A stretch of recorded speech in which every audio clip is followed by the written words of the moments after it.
గ్రంథం మలాకి గ్రంథం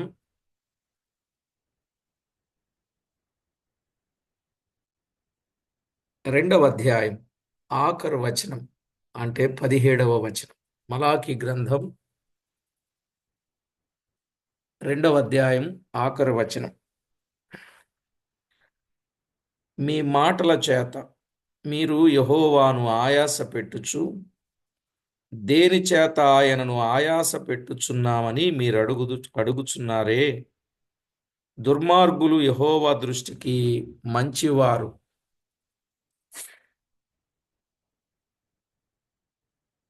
వారి యందు ఆయన సంతోషపడును. లేక న్యాయకర్తయగు దేవుడు ఏమాయనను అని చెప్పుకొనుట చేతనే మీరు ఆయనను ఆయాస పెట్టుచున్నారు. చదవబడిన దైవ లేఖనములో నుండి దేవుడు మనతో మాట్లాడునట్లు ప్రార్థన చేసుకున్నాం. జీవాధిపతి అయిన మా దేవా, మహాగణుడా, మహోన్నతుడా, మహిమా ప్రభావము గల మా ప్రభువా, మహోన్నతుడా, మాధుర్యమైన అనుభవాలలో మమ్మను నడిపించువాడా, మహోన్నతుడా, మంచి చేయువాడా, మేలు చేయువాడా, మహోన్నతుడా, మహిమా ప్రభావములకు అర్హుడా, మీ ఘననామానికి స్తోత్రము చెల్లిస్తున్నాం. చదవబడిన వచన భాగమును అందున్న సత్యమును తేటగా బయలుపరచండి. మీకు అనుకూలుగాను ఆత్మ సంబంధులుగాను ఆత్మీయతలో ఎదుగువారిగాను ఆత్మలో ఫలాభివృద్ధి నొందువారుగాను మా ఆత్మీయ అభివృద్ధి అందరికీ కనబడులాగున విశేషంగా మీకు మహిమ తెచ్చులాగున మా ప్రాణాత్మ దేహములను సిద్ధపరచమని కోరుచు అన్ని విషయాల్లో విడువక ఎడబాయక కృప చూపుతారని ప్రార్థన చేస్తూ మా ప్రాణనాథుడు, ప్రియుడు, మా రక్షకుడునైన యేసు క్రీస్తు అతి శ్రేష్టమైన అమూల్యమైన నామమున స్తోత్రము చెల్లించి స్తుతించి ప్రార్థించి మిక్కిలి వినయముగా బ్రతిమిలాడి వేడుచూ ఉన్నాం మా పరమ తండ్రి. ఆమేన్. ప్రభునందు ప్రియులారా, మనము చదువుకున్న ఈ వచన భాగం ఎంతో విశేషమైన వచన భాగమే. ఎందుకంటే మీ మాటల చేత మీరు యెహోవాను ఆయాస పెట్టుచు దేని చేత ఆయనను ఆయాస పెట్టుచున్నామని మీరు అడుగుచున్నారే. ఎలా ఆయాస పెట్టుచున్నారంటే, యెహోవా దృష్టికి మంచివారు, వారి యందు ఆయన సంతోషపడును. లేక న్యాయకర్తయగు దేవుడు ఏమాయను అని చెప్పుకొనుట చేతనే మీరాయనను ఆయాస పెట్టుచున్నారు అన్నాడు. దుర్మార్గులు యెహోవా దృష్టికి మంచివారు ఎలా అవుతారండి? అసలు దుర్మార్గులు యెహోవా దృష్టికి మంచివారు అనడంతోటే ఆయనకు చాలా కోపం వస్తుంది. ప్రియులారా, వారు మాటల చేత యెహోవాను ఆయాస పెట్టుచు ఉన్నారు. 11వ వచనములో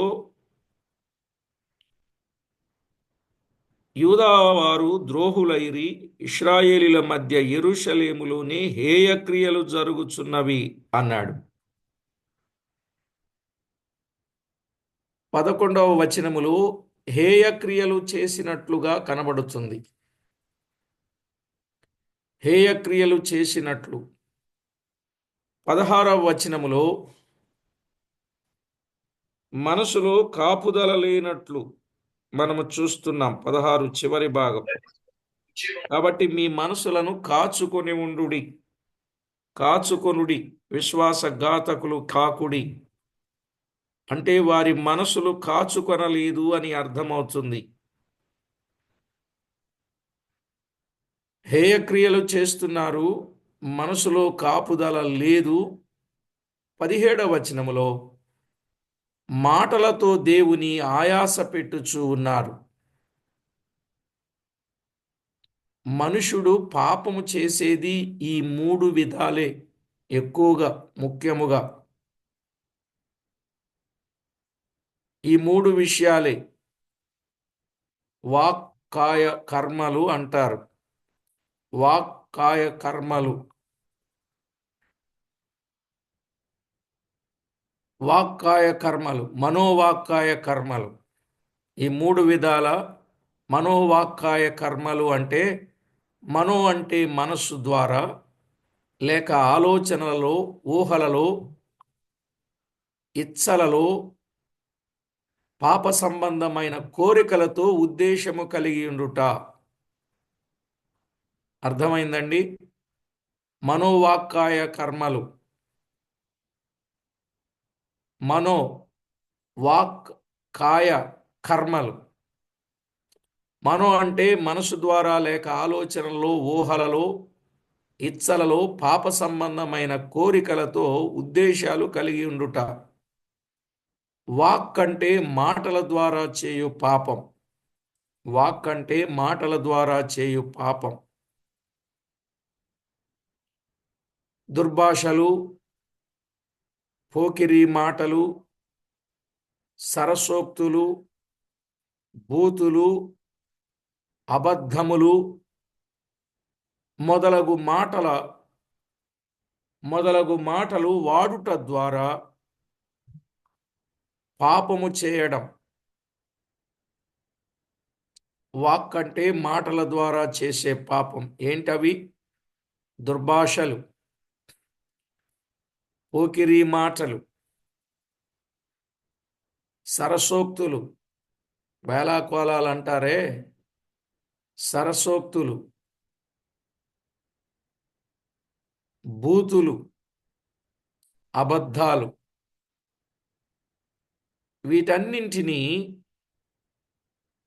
వాక్ అంటే మాటల ద్వారా చేసే పాపం.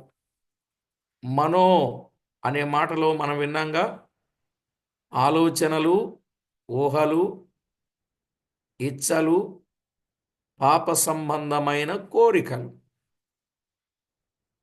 మనోవాక్కాయ కర్మలు కదా, మాటల ద్వారా పాపం. ఎఫెసీ పత్రిక 4:25-29.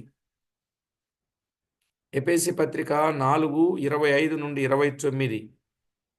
అలాగే 5వ అధ్యాయం 4వ వచనం. 5వ అధ్యాయం 4వ వచనం.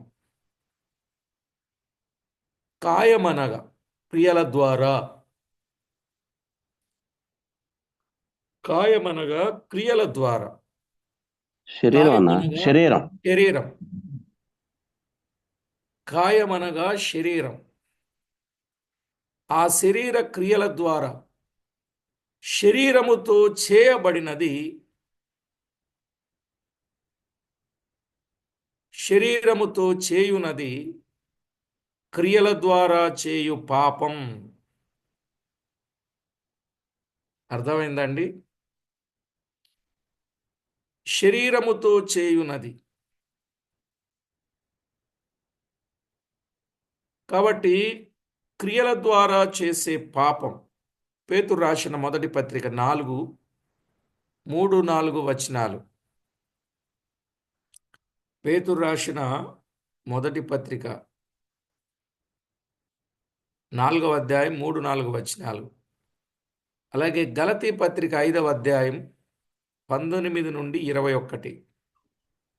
గలతీ పత్రిక 5:19-21. గనుక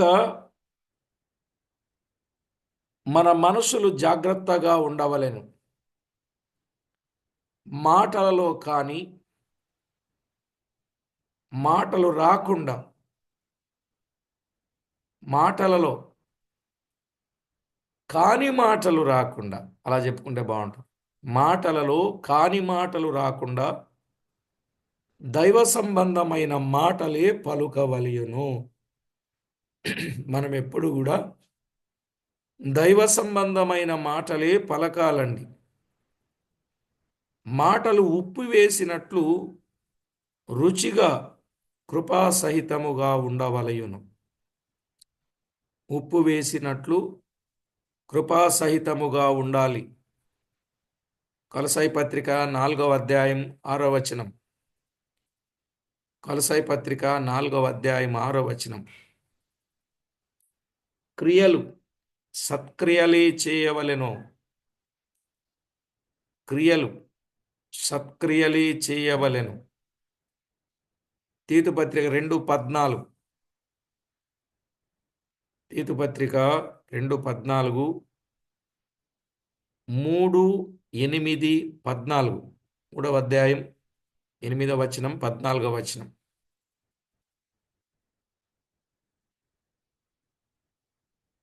మత్తయి సువార్త 5వ అధ్యాయం 16వ వచనం. మత్తయి సువార్త 5వ అధ్యాయం 16వ వచనం. అలాగే పేతురు రాసిన మొదటి పత్రిక 2వ అధ్యాయం 12వ వచనం. పేతురు రాసిన మొదటి పత్రిక 2వ అధ్యాయం 12వ వచనం. తీతు పత్రిక 2:14లో ఏముందంటే, సత్క్రియలందు ఆసక్తి గల వారిని తన కోసరము పవిత్రపరచుకొని తన సొత్తుగా చేసుకొనుటకు తన్ను తానే అప్పగించుకొనెను అనే మాట ఉన్నది.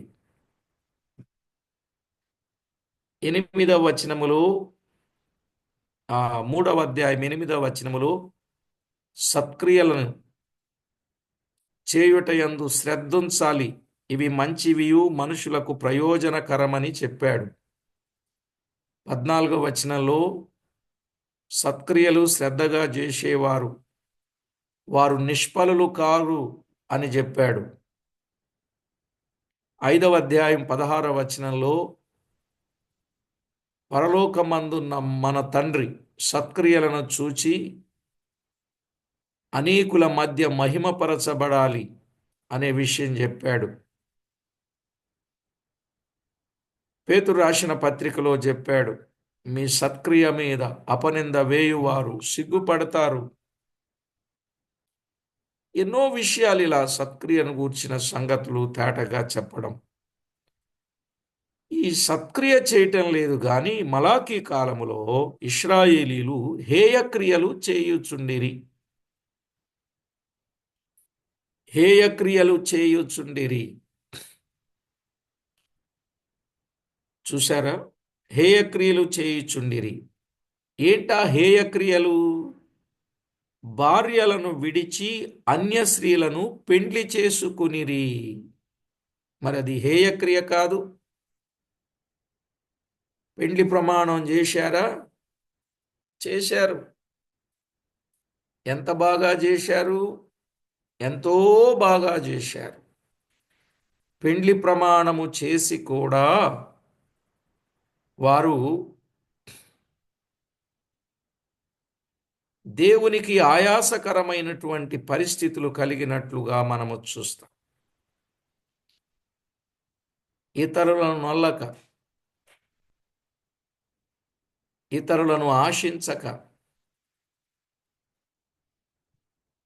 నీతో నీ జీవితకాలమంతా కాపురము చేయుదును అనే ప్రమాణాలు చేశారండి.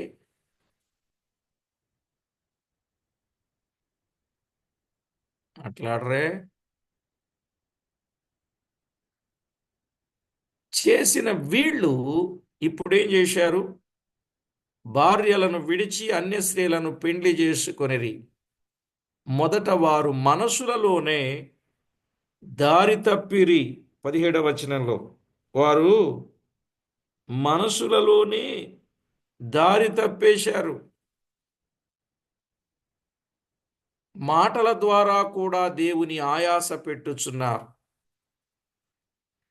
ఇది చాలా విచారకరం.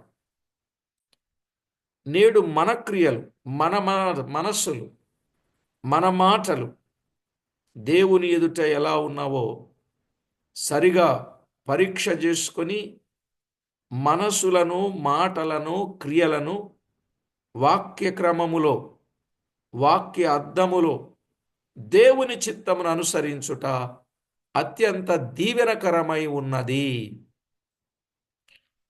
3 విషయాలు జాగ్రత్తగా గమనించండి. మన మాటలలో,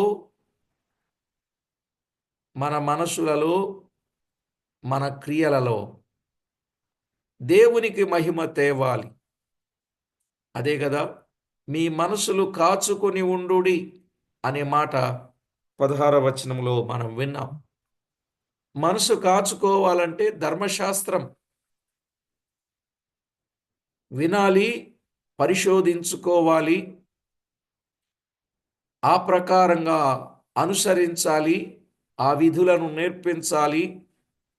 అలాగు చేయుటకు ఎజ్రా దృఢ నిశ్చయము చేసుకున్నాడు. మనం కూడా అలాగు దృఢ నిశ్చయము చేసుకోవాలి అనే విషయాన్ని మనము జాగ్రత్తగా విన్నాం.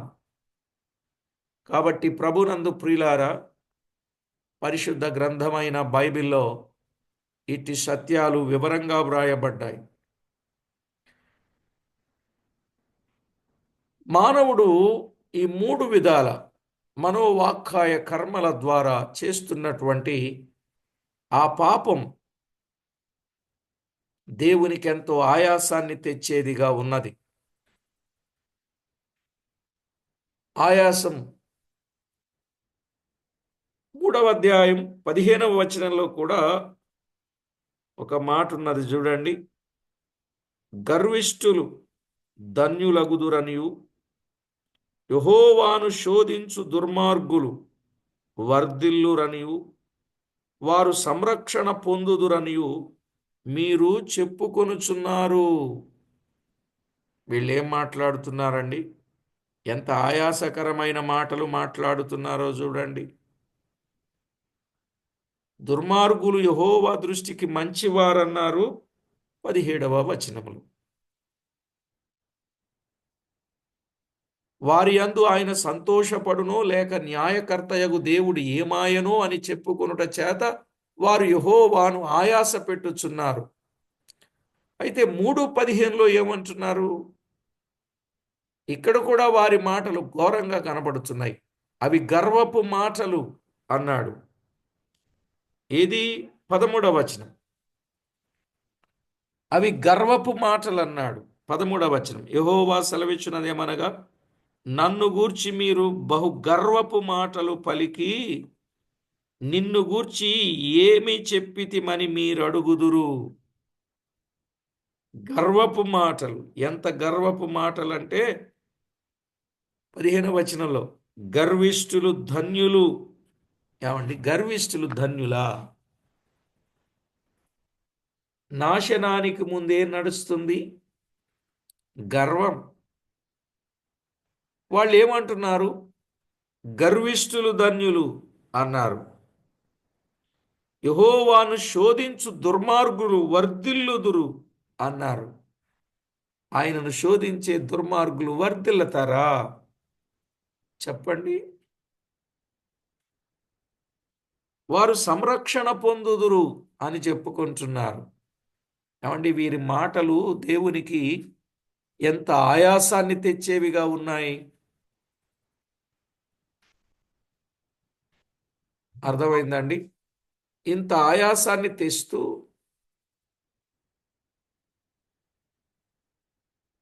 దుర్మార్గులు యెహోవా దృష్టికి మంచివారట, వాని యందు ఆయన సంతోషపడునని చెప్పుకొనుట వాస్తవముగా దేవుని ఆయాస పెట్టుటయే. నేను చెప్పేది ఒకటి, వీరు మాట్లాడే విధానం ఒకటి అని ఆయన ఎంత బాధపడుతున్నారు. కీర్తనాకారుడు 5వ కీర్తనలో 4-5 చరణాలలో ఏమని చెప్పాడండి? అసలు నీవు దుష్టత్వము చూచి ఆనందించు దేవుడవు కావు, చెడుతనమునకు నీ యొద్ద చోటు లేదు అన్నాడా లేదా? చెప్పరేమండి? ఆయన దుష్టత్వము చూచి ఆనందించు దేవుడవు కాడు. చెడుతనానికి దేవుని యొద్ద చోటు లేదు. మరి వేళ సంఘాలు చూస్తూ ఉంటే ఎలా నిండిపోయి ఉన్నాయండి. మార్పు మనుషుల్లో ఉందా?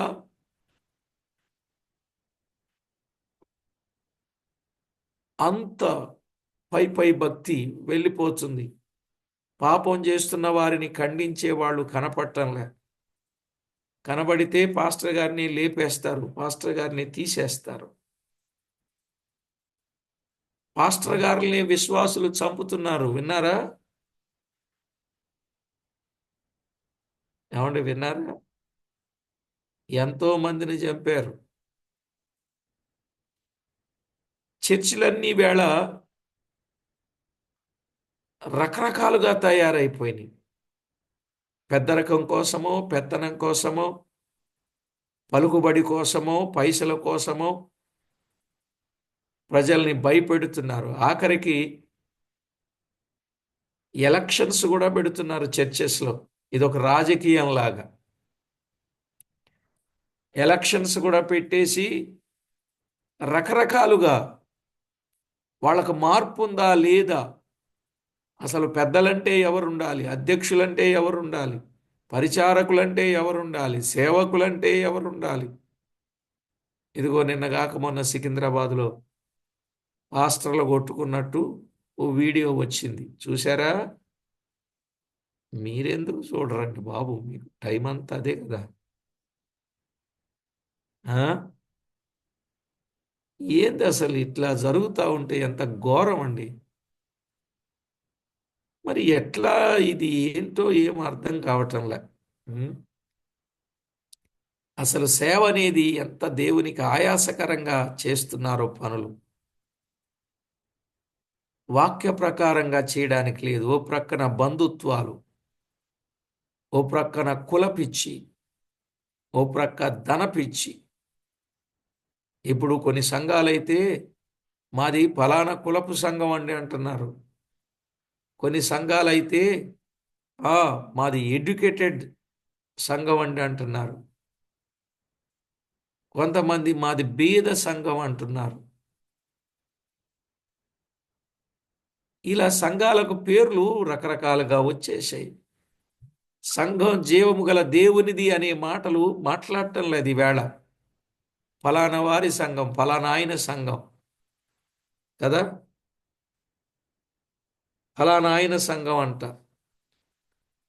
ఎట్లా అయిపోయిందంటే సేవ, సరేలేండి, చాలా ఘోరంగా మారిపోయింది పరిస్థితులు. ఇవన్నీ చేస్తూ దేవుణ్ణి ఆయాస పెడుతున్నారు. దేవుడేం చెప్తున్నాడు? దుష్టత్వము చూచి ఆనందించువాడను కాను, చెడుతనమునకు నా యొద్ద చోటు లేదు అని చెప్తా ఉన్నాడు. మరి వీళ్ళందరూ వెళ్ళి పాటలు పాడతాం, మార్పు లేకుండా పాటలు పాడితే ఆయనకు ఆయాసం కాదు? మార్పు లేకుండా పరిచర్య జరుగుతుంటే ఆయాసం కాదు? మార్పు లేకుండా ప్రసంగం చేయటం ఆయనకు ఆయాసం కాదు? చెప్పరేమండి? ఇన్ని విధాలుగా ఆయాస పెట్టుచూ ఉన్నారే, ఎంత బాధ. అసలు ఇంకా హబక్కుకు గ్రంథంలో 1వ అధ్యాయం 13వ వచనములో, హబక్కుకు గ్రంథం 1వ అధ్యాయం 13వ వచనములో, ఆయన దృష్టి దుష్టత్వము చూడలేనంత నిష్కళంకమైనది అన్నాడు. ఆయన దృష్టి ఎలాంటిది? దుష్టత్వము చూడలేనంత నిష్కళంకమైనది. ఆయన దృష్టి దుష్టత్వమును చూడలేనంత నిష్కళంకమైనది.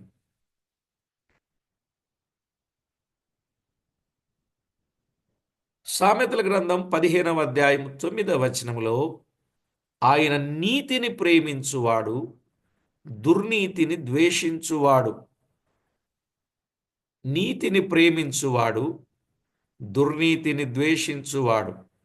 సామెతలు 15:9, అలాగే 26, 29 వచనాలు. ఆయన ఎలాంటి వాడో తేటగా వ్రాయబడింది. ఇలాంటి సందర్భం దేవుని వాక్యం చెప్తే వారేమనుకుంటున్నారు? దుర్మార్గులు యెహోవా దృష్టికి మంచివారు, వారి యందు ఆయన సంతోషపడును అను చెప్పు మాట నిజముగా ఆయనకు ఆయాసకరమే. ఆయనకది ఆయాసకరమే ప్రియులారా.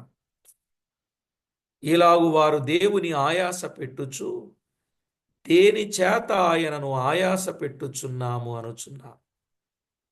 అంటే వారి తప్పిదము వారు గుర్తించలేని స్థితిలో వారున్నారు.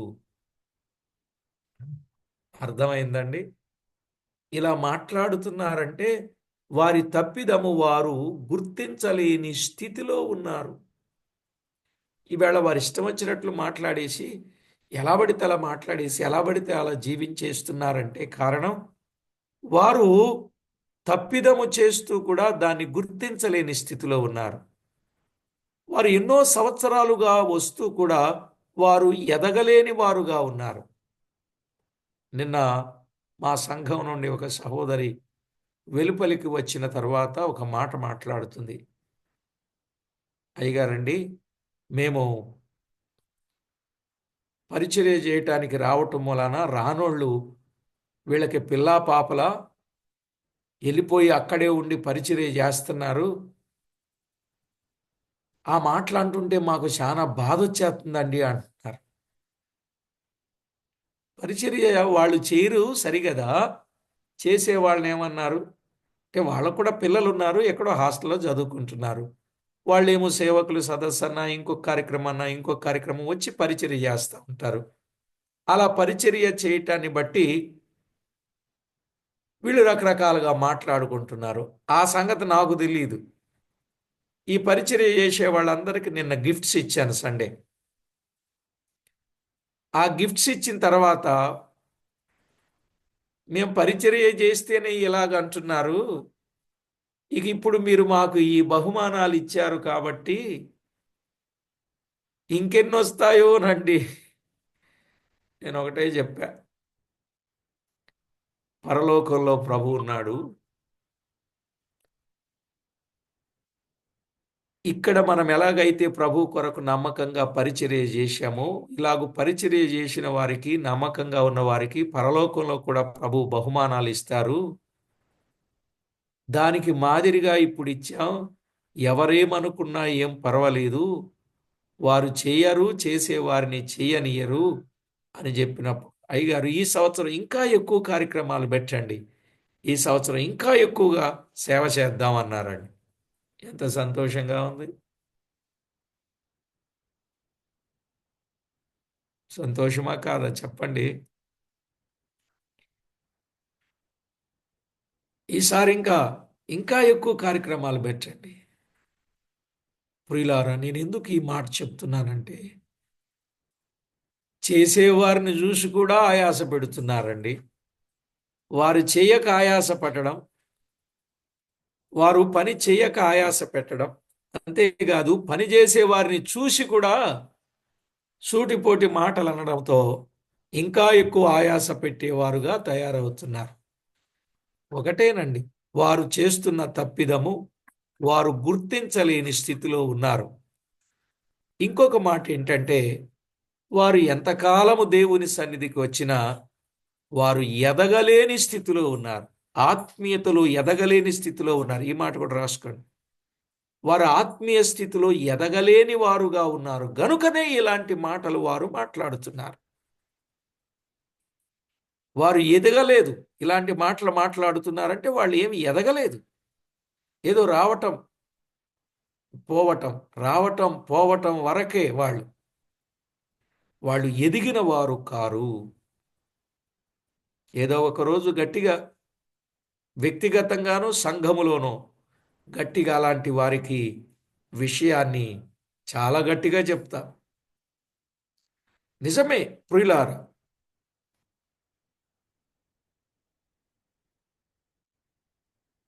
ఇలాగున వారు 8 సార్లు తాము చేయుచున్న తప్పులు గుర్తించక తిరిగి ప్రశ్నలు వేసేవారుగా ఉన్నారు.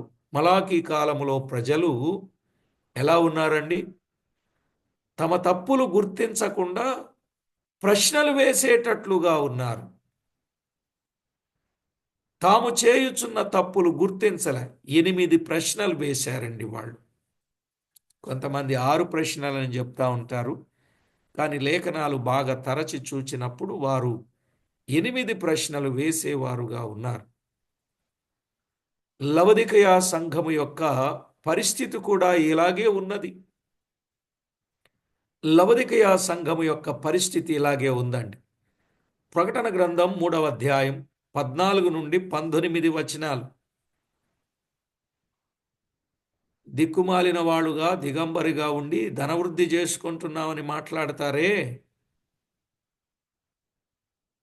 దేవుడు ఆ సంఘముతో నీవు దౌర్భాగ్యుడవు, దిక్కుమాలిన వాడవు, దరిద్రుడవు, గ్రుడ్డివాడవు, దిగంబరుడునవై ఉన్నావని ఎరుగక నేను ధనవంతుడను, ధనవృద్ధి చేసుకొని ఉన్నాను, నాకేమీ కొదువలేదని చెప్పుచున్నావు.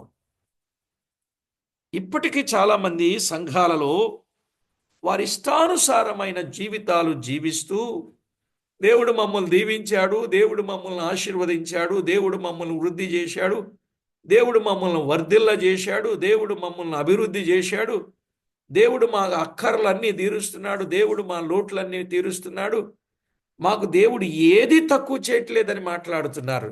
నిజమా కాదా? తప్పు చేస్తూ ఉండి కూడా, లోపాలు కలిగి ఉండి కూడా, పాపాలు చేస్తూ ఉండి కూడా ఇట్లాంటి మాటలు మాట్లాడుతున్నారండి. అంటే ఇక లవొదికయ సంఘస్థులకు వీరికి ఏమీ తేడా లేదన్నమాట. తప్పు చేస్తూ కూడా దేవుడు నన్ను కాపాడుతున్నాడండి, దేవుడు నన్ను ఆదుకుంటున్నాడండి, దేవుడు నాకు తోడై ఉన్నాడు. పెద్ద రొమ్ము విరిచి మరి చెప్పేవాళ్ళు ఉన్నారు, దేవుడు మాకు తోడై ఉన్నాడండి. తప్పు చేసేవాడికి దేవుడు తోడై ఉంటాడా? వారు మాట్లాడే మాటలు అట్లా ఉన్నాయండి. నాకేమీ కొదవలేదని చెప్పుకొనొచ్చు ఉన్నారు. అందులో ఒకటి, తమ తప్పు తాము ఎరుగకపోవుట.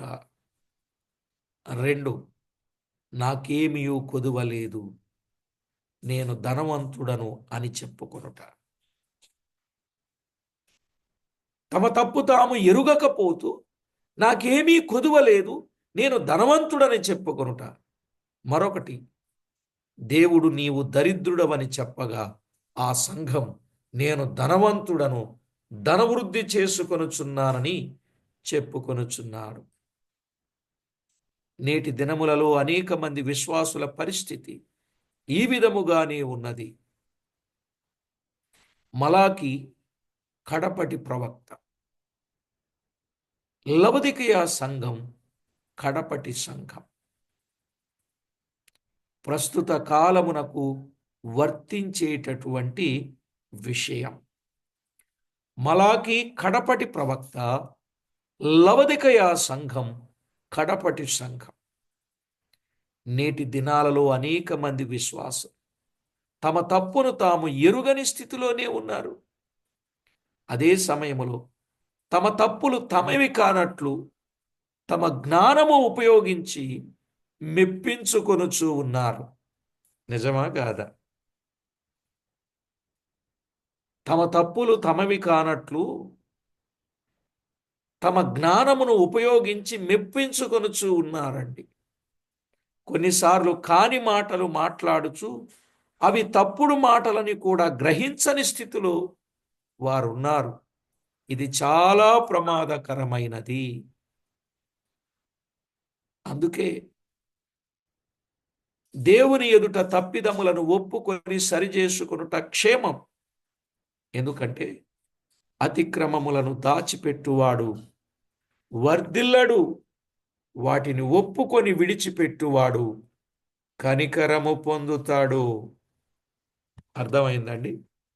అతిక్రమములు దాచిపెట్టువాడు వర్ధిల్లడు, వాటిని ఒప్పుకొని విడిచిపెట్టేవాడు కనికరమును పొందుతాడు. ప్రియులారా, మలాకీ కాలపు ప్రజలు, లవొదికయ సంఘములో ఉన్న ప్రజలు ఎంత దేవునికి ఆయాసకరంగా ఉన్నారో మనకు అర్థమైంది కనుక మనము దేవునిని ఆయాస పెట్టకుండా దేవునికి అనుకూలులుగా ఉండాలి. అదే మనం ప్రార్థన చేసిన ప్రార్థనలో ఆయనకు అనుకూలులుగా ఉండాలి, ఆత్మీయులుగా ఉండాలి, ఆత్మీయతలో ఎదిగిన వారుగా ఉండాలి. రేపు ఆయన గుడారములో అతిథులుగా మనము ఉండాలి. అలాంటి శ్రేష్టమైన అనుభవాలు కలిగి దేవునికి మనము మహిమ ఆపాదించేటట్లు సిద్ధపడవలనని ప్రభువైన దేవుని పేరట ప్రేమతో మనవి చేస్తూ ఉన్నాను. ప్రార్థన చేసుకుందాం. తర్వాత 3వ అధ్యాయంలోనికి వద్దాం. ప్రార్థన చేసుకుందాం.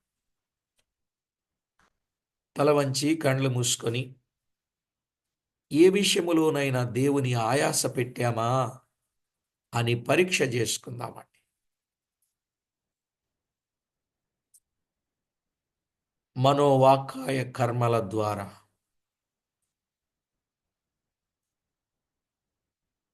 దేవునికి ఆయాసకరమైన పాపం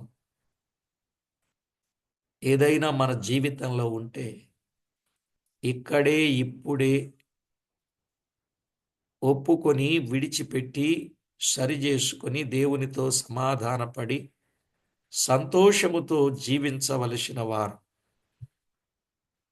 పాత సంవత్సరము నుండి క్రొత్త సంవత్సరంలోనికి అడుగుపెట్టే గడియలు సమీపముగా ఉండగా దేవుని దగ్గర సరి చేసుకోవడం మంచిది.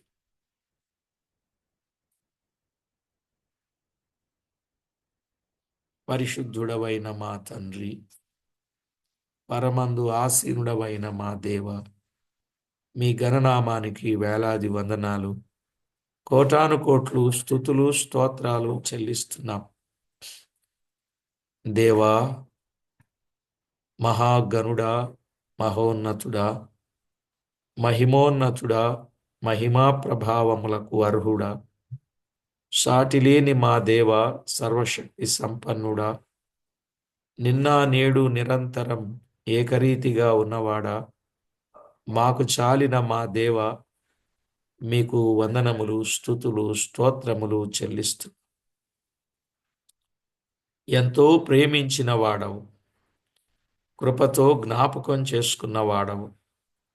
మా బ్రతుకులలో మీరు చేసిన మేళ్లన్నింటిని బట్టి మిమ్మును మేము స్తుతిస్తున్నాం, గణపరుస్తున్నాం, కొనియాడుచున్నాం.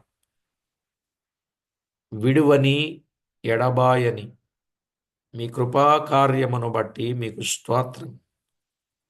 మా ప్రభువా, సమస్త విషయాలలో మీరు మాకు తోడై ఉండి మేలు చేస్తున్నవాడవు.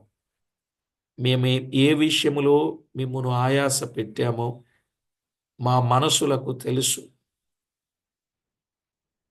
దానిని చంపుకొనక ఒప్పుకొని సరిచేసుకొని సమాధానపడి వెళ్ళేవారుగా మీరు సిద్ధపరుస్తున్నందుకు స్తోత్రం. మా ప్రభువా, ప్రతి ఒక్కొక్కరు మీకెంతో మహిమకరంగా జీవించడానికి ఈ వర్తమానం అందరిలోనూ కార్యము జరిగించగలుగునట్లు మీరు కృపజూపమని కోరుచు మా ప్రభు అయిన యేసు క్రీస్తు అమూల్యమైన నామమున స్తోత్రము చెల్లించి ప్రార్థించి వినయులమై వేడుచూ ఉన్నాం మా పరమ తండ్రి. ఆమేన్. ఆమేన్. ఆమేన్. ప్రభునందు ప్రియులారా,